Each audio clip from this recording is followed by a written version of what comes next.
وَرَفَعْنَا لَكَ ذِکْرَکَ، ہم نے آپ کی خاطر آپ کا ذکر ہمیشہ کے لیے بلند کر دیا۔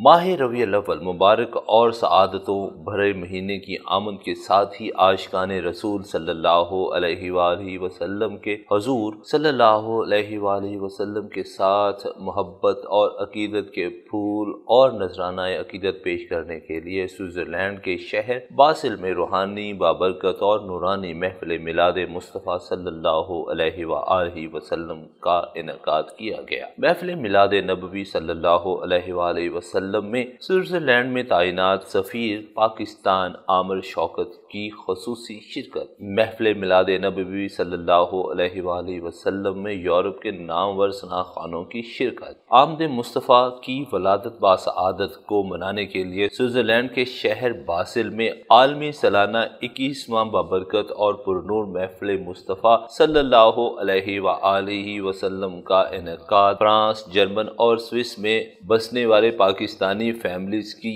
ایک کثیر تعداد نے شرکت کی۔ سید علی جیلانی اور ان کی ٹیم گزشتہ 20 سال سے باسل میں محفل میلاد مصطفیٰ صلی اللہ علیہ وآلہ وسلم کا انعقاد باقاعدگی سے کروا رہے ہیں۔ سوئس میں تعینات سفیر پاکستان عامر شوکت میلاد مصطفیٰ صلی اللہ علیہ وآلہ وسلم میں خصوصی شرکت کی اور مختصر خطاب بھی کیا۔ محفل کا آغاز تلاوت قرآن پاک سے کیا گیا۔ یورپ سے آئے ہوئے نامور ثناخوانوں نے اپنے اپنے انداز میں حضور صلی اللہ علیہ وآلہ وسلم کے حضور گلہائے عقیدت کے پھول نچھاور کیے۔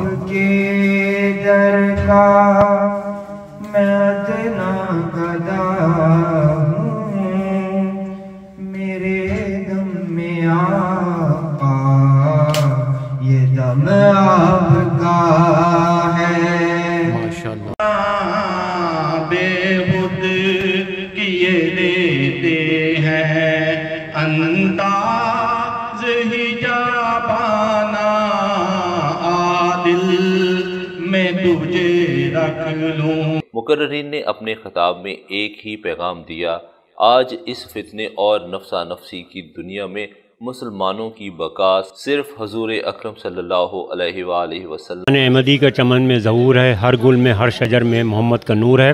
اللہ تعالیٰ نے یہ وعدہ کر رکھا ہے کہ میں اپنے محبوب حضرت محمد صلی اللہ علیہ وسلم کا ذکر پوری دنیا میں کروں گا، اور وہی وعدے اس کے پورے ہو رہے ہیں، اور دنیا کا کوئی بھی حصہ ایسا نہیں ہے جہاں پر ذکر مصطفیٰ میں شروع نہ ہو گیا ہو۔ اور الحمدللہ آج ویوے میں ہم نے 5ویں سالانہ محفل میلاد کا انعقاد کیا میری پوری ٹیم نے، اور میری طرف سے سب کو بہت بہت زیادہ مبارک ہو جو پورے سوئٹزرلینڈ سے پاکستانی مسلمان یہاں اکٹھے ہوئے ہیں۔ کی اسوائے حسنہ اور ان کی سیرت پر عمل پیرا ہونے میں ہے۔ ہمیں حضور صلی اللہ علیہ وآلہ وسلم کا دامن مضبوطی سے تھام لینا چاہیے۔ آخر میں درود و سلام پیش کیا گیا اور دعا فرمائی گئی۔ مہمانوں کی تواضع لنگر محمدی سے کی گئی۔ کیمرامین کاشف نذیر کے ساتھ Imran Muzammil, INA news, Switzerland.